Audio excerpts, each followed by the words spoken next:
Hello friends, good afternoon and welcome back to my new blog. और आप सभी लोगों को हमारे और हमारे परिवार की तरफ से हरतालिका तीज की ढेर सारी शुभकामनाएं। और ये देखिए, यहाँ पर हमने जो भी तीज में पहनने के लिए शॉपिंग करी है वो सब ये है इस तरह से। और ये है शंकर गौरव पार्वती की फैमिली, और पूजा के लिए हमने जो भी सामान लिए हुए हैं वो सब यहाँ पर हमने रख दिए हैं। फूल माला और जितने भी चढ़ाने के सामान होते हैं पूजा में हरतालिका तीज के, वो सब मैंने तैयार कर लिया है।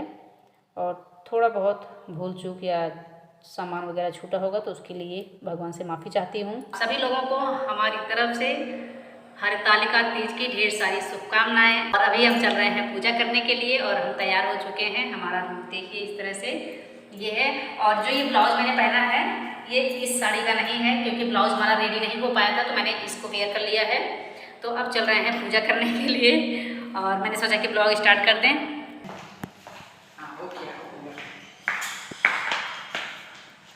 और ये मेरे कान का मिल गया सेट का।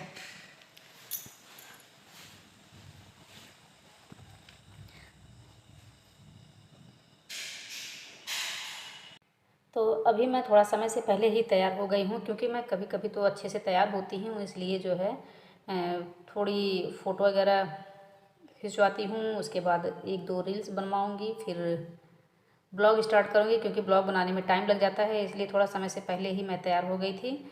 और कोई लोग तो कह रहे थे कि 3:30 बजे तक ही पूजा पाठ का समय है, क्योंकि अब आजकल 2 दिन मुहूर्त रहता है, आधे आधे दिन का। तो हमने यूट्यूब पर देखा था तो एक उसमें मतलब पता लगा कि 6:30 बजे से 8:45 बजे तक का टाइम है पूजा करने का। तो मैंने वही टाइम फिक्स किया है और अब मैं आ गई हूँ पूजा करने के लिए, क्योंकि 7 बज रहे हैं। तो मैं अब पूजा स्टार्ट करूँगी। यहाँ पर आप लोग देख सकते हैं कि भगवान के लिए मैंने आसन भी तैयार कर लिया है, और गौरव पार्वती की पूरी फैमिली हमने ली हुई है। और हर साल हम इसी तरह से उनकी फैमिली लेते हैं और उन्हीं की पूजा करते हैं। और पूजा करने के बाद नेक्स्ट मॉर्निंग में हम विसर्जित करते हैं। तो सुल्तानपुर में रहते थे तो वहाँ पर नदी थी बगल में, मैं जाकर वहीं पर विसर्जित कर देती थी। और इस बार देखते हैं कि हम क्या करते हैं, कहाँ विसर्जित करते हैं। तो चलिए आप लोग ब्लॉग में बने रहिए और मैं अब पूजा की तैयारी करती हूँ, शुरू करती हूँ पूजा पाठ।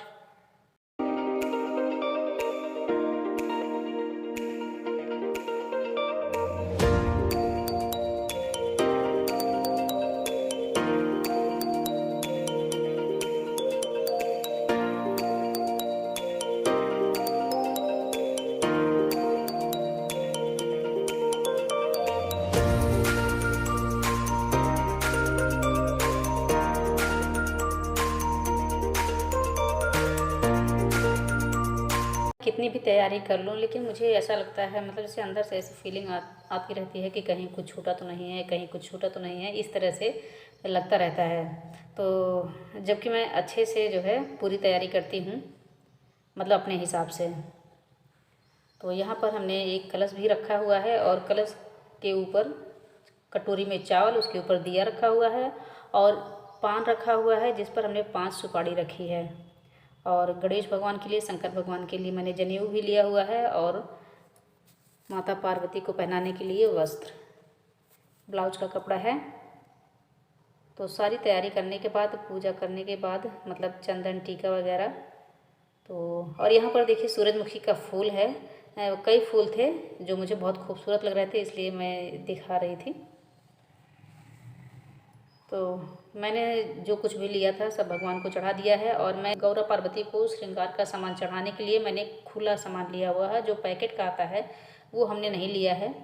तो खुले सामान में मुझे जो जो समझ में आया है अपने हिसाब से मैंने सब कुछ लिया हुआ है। अगर हमारी तरफ तो मतलब ऐसे ही पूजा होती है, हमने ऐसे ही देखा हुआ है अपनी मम्मी को करते हुए, तो इसी तरह से हम पूजा करते हैं। बाकी आप लोग किस तरह से करते हैं, आप लोगों के यहाँ कैसे होती है पूजा, अगर हो सकेगा तो कमेंट बॉक्स में ज़रूर बताइएगा।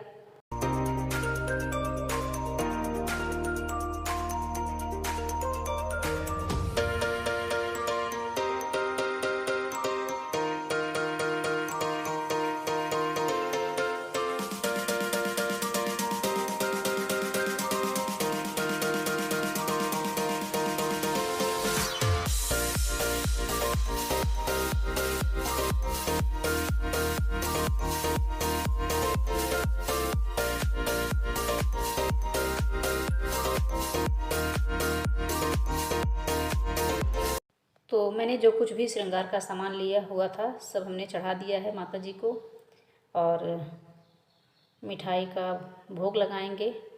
फल और मीठा हमने लिया हुआ है, और इसके बाद चलिए दिया जला लेते हैं, धूप बत्ती जला लेते हैं, फिर हम पढ़ेंगे कथा।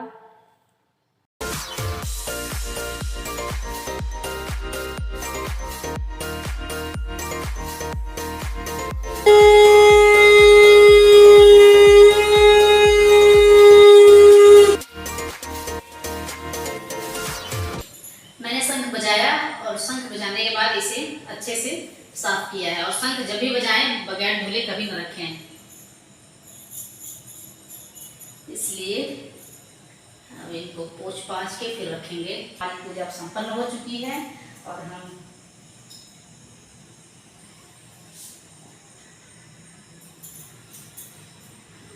भगवान का पैर छू लें। तो कथा तो हमारी हो चुकी है और अब हम आरती कर लेते हैं। और शंख मैं इसलिए बजाती हूँ, लोग कहते हैं कि औरतों को शंख नहीं बजाना चाहिए। आप लोग भी आरती ले लीजिए।